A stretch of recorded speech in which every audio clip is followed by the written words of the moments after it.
বানবিধ্বস্ত হৈছে এই বানবিধ্বস্ত অঞ্চলত এইবাৰ ধুনীয়া ৰিজাল্ট কৰিছে দেখা পাইছোঁ ইয়াতে উচ্চতৰ মাধ্যমিক বিজ্ঞান শাখাত প্ৰথম স্থান পাইছে এই বানবিধ্বস্ত এলেকাৰ পৰা আপুনি কি ক'ব? নাই অতি মানে সুখৰ বিষয় বুলি ক'ব লাগিব এইটো কাৰণ ইয়াত আপোনাৰ এইখিনি পাথৰি ঘাট হওক বুঢ়া হওক দৰং ডিষ্ট্ৰিক্ট বহুত পিছপৰা কিছুমান বহুত পিছ পৰি আছে এতিয়াও তথাপি আৰু খুব বানে খুব দুৰ্বলীয়া কৰি দুটা বান আহি গ'ল এই বানৰ পিছতো এনেকুৱা এটা পৰিৱেশৰ পিছতো ইয়াত যিটো ৰিজাল্ট কৰিছে আমাৰ যিজন কৃতিদাস মানে বাস্তৱ কলিতা যিজন সেই ল'ৰাজনে মানে তেওঁ মেট্ৰিকতো ষ্টেণ্ড কৰিছিলে আপোনালোকে জানে প্ৰথম ষ্টেণ্ড কৰিছিলে আৰু তেওঁ সেই ল'ৰাজনে এতিয়া হাই ছেকেণ্ডেৰী প্ৰথম ষ্টেণ্ড কৰিছে যে এই জাগাৰ পৰাই বানপীড়িত অঞ্চলৰ জাগাৰ পৰাই এনেকুৱা এটা সুন্দৰ ৰিজাল্ট লগতে আমাৰ আৰু দুগৰাকী এইবাৰ এজন NRDS জুনিয়ৰ কলেজৰ পৰা তেওঁ ছোৱালী এজনী আপোনাৰ দীক্ষিতা চকৰীয়া তেওঁ ষ্টেণ্ড কৰিলে পঞ্চম ষ্টেণ্ড কৰিছে আৰু এজন হাইস্কুলত মানে হাইস্কুল শিক্ষান্ত পৰীক্ষাত এজনৰ কোটাৰ মানে তেওঁ ষ্টেণ্ড কৰিছে তেওঁ হ'ল আপোনাৰ প্ৰাণজিত মানে বৰদলৈ কিন্তু অত্যন্ত প্ৰাণজিত বৰদলৈ ঘৰখন মই গৈছোঁ কেইবাবাৰ গৈছোঁ খুব দুখীয়া ঘৰৰ পৰিয়াল আৰু সেই দুখীয়া ঘৰৰ পৰিয়ালৰ পৰা মানে বোকাত পদুম নহয় কিন্তু আমি ভাবিছোঁ বোকাতে পদুম হয় নেকি কিন্তু দেখিছোঁ বোকাত পদুম নহয় আমি যে বামতো পদুম হয় সেনেকৈ আমি তাক ভাবি অনুবাদ কৰিছোঁ কাৰণ সেই ল'ৰাজনে ইমান কষ্ট কৰি ইমান খুব ভাল ৰিজাল্ট কৰিছে এইবাৰ এই অঞ্চলৰ গৌৰৱ কঢ়িয়াই আনিছে আমি অত্যন্ত সুখী আৰু মই তেওঁলোকৰ ঘৰতো গৈছোঁ কেইবাদিনো গৈছোঁ আৰু সঁচাকৈ ভাল লাগিছে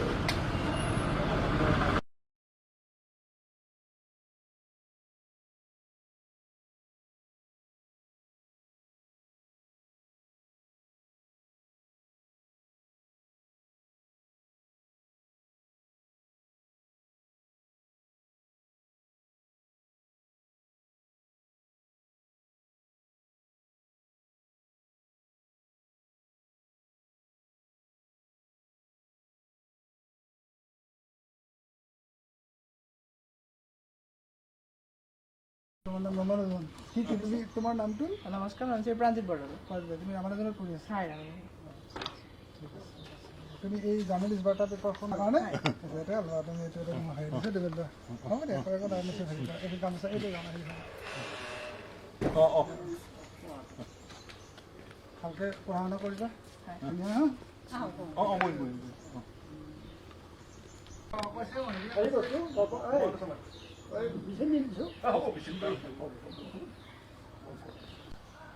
আমাৰ মাজত আছে এইবাৰ উচ্চ মাধ্যমিক শিক্ষান্ত পৰীক্ষাত স্থানীয় নগাঁও আঞ্চলিক উচ্চ মাধ্যমিক বিদ্যালয়ৰ পৰা পঞ্চম স্থান লাভ কৰোঁতা প্ৰাণজিত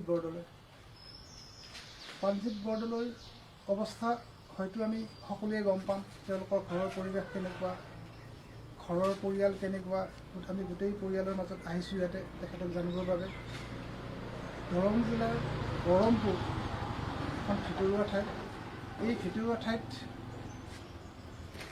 অতি কষ্ট কৰি পঢ়াৰ ফলত যি এটা ভাল ফলাফল দেখুৱাবলৈ সক্ষম হ'ল আমি তেওঁৰ সৈতে কথা পাতিছোঁ তেওঁৰ অনুভৱ কি অকণমান জানিব বিচাৰিছোঁ প্ৰথমতে মই নমস্কাৰ জনাইছোঁ মই এইবাৰ নগাঁও আঞ্চলিক উচ্চ মাধ্যমিক বিদ্যালয়ৰ পৰা মেট্ৰিক পৰীক্ষাত অৱতীৰ্ণ হৈছিলোঁ আৰু মই অসম ভিতৰত পঞ্চম স্থান লাভ কৰিবলৈ সক্ষম হৈছোঁ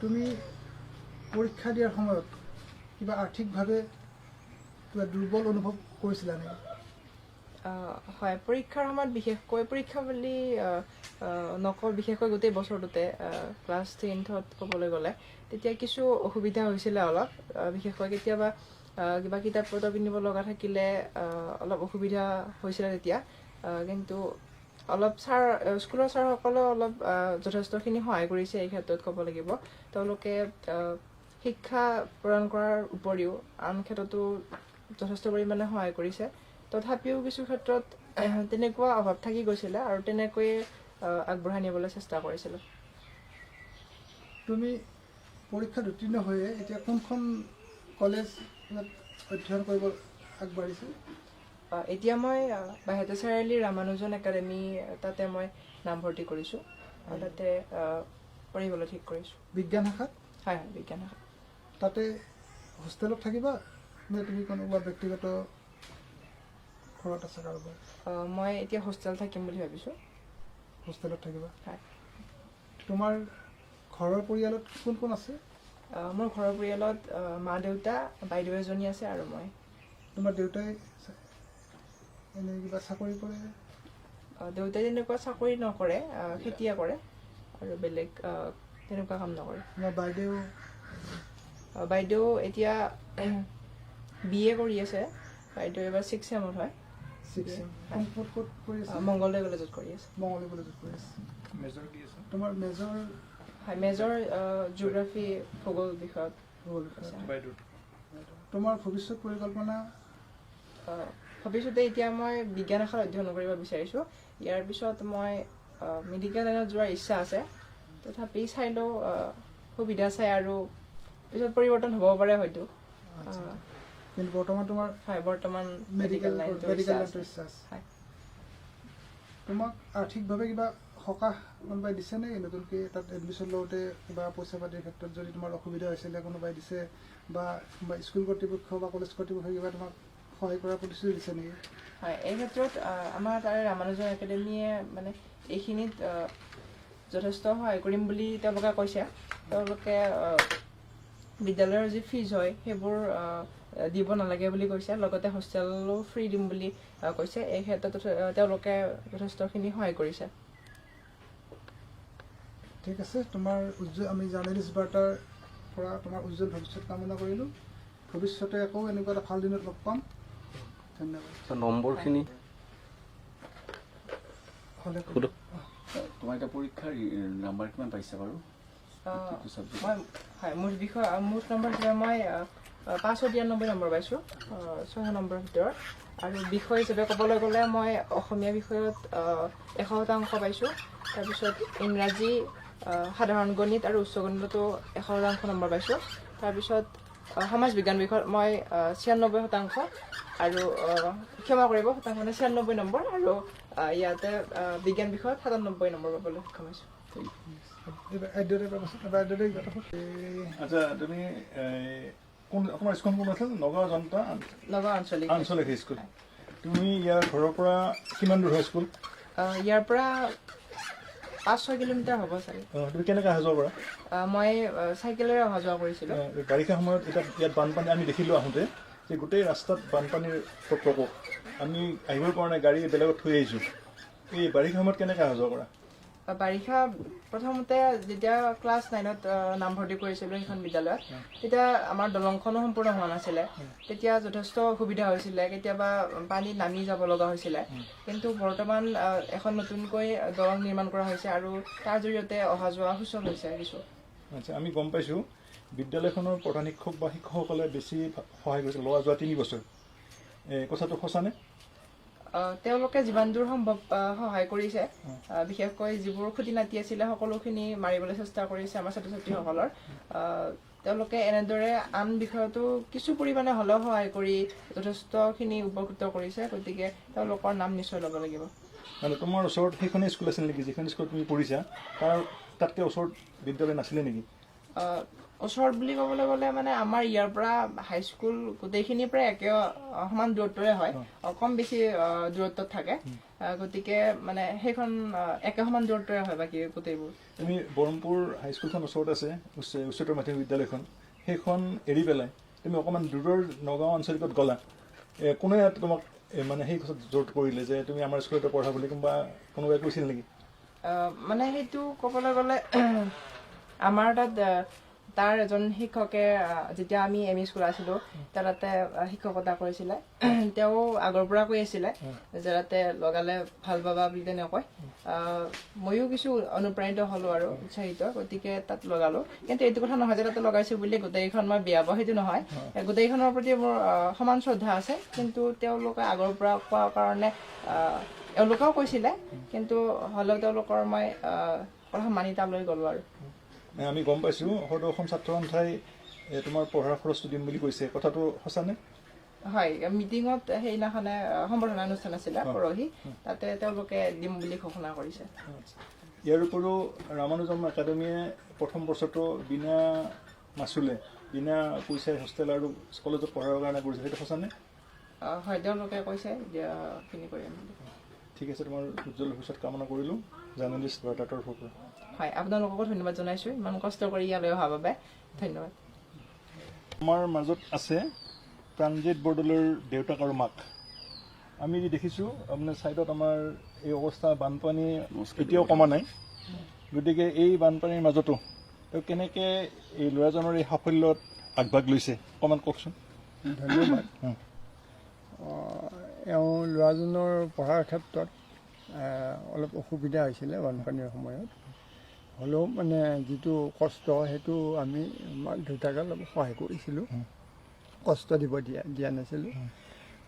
এনেকৈ মানে বহুত হেৰিৰ মাজত চলাই নিছিলোঁ, তাক মানে এইটো নজৰটো আনিব দিয়া নাই, এনেকৈ ৰাখিছিলোঁ আৰু।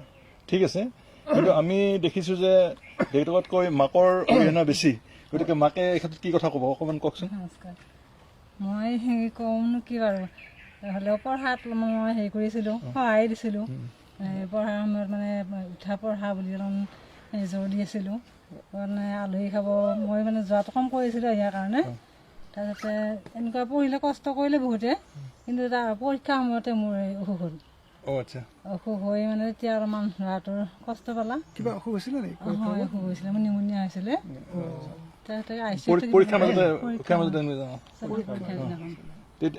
ল'ৰা এতিয়া কিবা অসুবিধা পাইছিল নেকি যে পঢ়াতে মাৰ অসুখ হোৱাৰ কাৰণে কিবা সেনেকুৱা ধৰণৰ? অলপ মানে মানসিক হেৰি পাইছিলে, হ'লেও চেষ্টাটো এৰি দিয়া নাছিলে, সেইকাৰণে অকণমান ফল পালে আৰু এতিয়া এই ঠাইৰ পৰা পৰীক্ষা চেণ্টাৰ দুনি আছিলে, দুনি হায়াৰ ছেকেণ্ডেৰী আছিলে। কেনেকৈ পৰীক্ষা দিছিল ইয়াৰ পৰা? তাৰমানে বাইদেউকে লৈ গৈছিলে স্কুটিৰে, আৰু বাইদেউকে অসুবিধা হ'লে বৰদেউতাকৰ ল'ৰা, খুৰাকৰ ল'ৰা তেনেকৈ লৈ গৈছিল। কাৰণ ইয়াৰ পৰা প্ৰায় 8 কিলোমিটাৰমান পৰীক্ষা চেণ্টাৰলৈ হয়। গতিকে আজিৰ তাৰিখত 8 কিলোমিটাৰ বাট গৈ পেলাই পৰীক্ষা দিয়াটো অলপমান, আজিকালিৰ যুগত ওচৰতে থাকে, 4-5 কিলোমিটাৰ ভিতৰত থাকে। গতিকে এই সৰাবাৰী বৰমপুৰৰ পৰা দুনিলে 8 কিলোমিটাৰ ৰাস্তা গৈছে। গতিকে কোনোদিন অসুবিধা হৈছিল নেকি তোমাৰ, কোৱাচোন প্ৰাণজিতে। অসুবিধা মানে তেনেকৈ ক'বলৈ গ'লে অলপ ভয় আছিলে যে দেৰি হৈ যাব নেকি তেনেকুৱা, কিন্তু তেনেকুৱা বিশেষ অসুবিধাৰ সন্মুখীন হোৱা নাছিলোঁ। আগতীয়াকৈ ওলাইছিলোঁ অলপ বেছি, সেইকাৰণে উচিত সময়ত পাইছিলোঁগৈ। আগতীয়াকৈ ওলাওঁতে পঢ়াত কিবা অসুবিধা হৈছিল ৰাতিপুৱা? ৰাতিপুৱা বিশেষকৈ মই এক্সামৰ প্ৰথম দিনা পঢ়িবই নহয় তেনেকুৱাকৈ, এক্সামৰ দিনা পঢ়িব নহয়, গতিকে সেইদিনাখনে তেনেকুৱা অসুবিধা বিশেষ অনুভৱ কৰা নাছিলোঁ। আচ্ছা, গতিকে আপোনালোকে এতিয়া আমাৰ এখেতৰ ঘৰ দেখাইছে, এওঁলোকৰ ঘৰ। বানপানী এতিয়াও কমা নাই, সেইফালে অকণমান 2-এডাল তামোলৰ গছ, পাণৰ গছ আছে। গতিকে মই ভাবোঁ যে এই ঠাইৰ পৰা গৈ যে তেওঁলোকে যে এই ৰিজাল্ট কৰিছে, ভৱিষ্যতে নিশ্চয় আৰু ভাল কৰিব। ৰামানুজম একাডেমীয়ে নিশ্চয় আৰু অলপ ভালকৈ আগবঢ়াই লৈ যাব।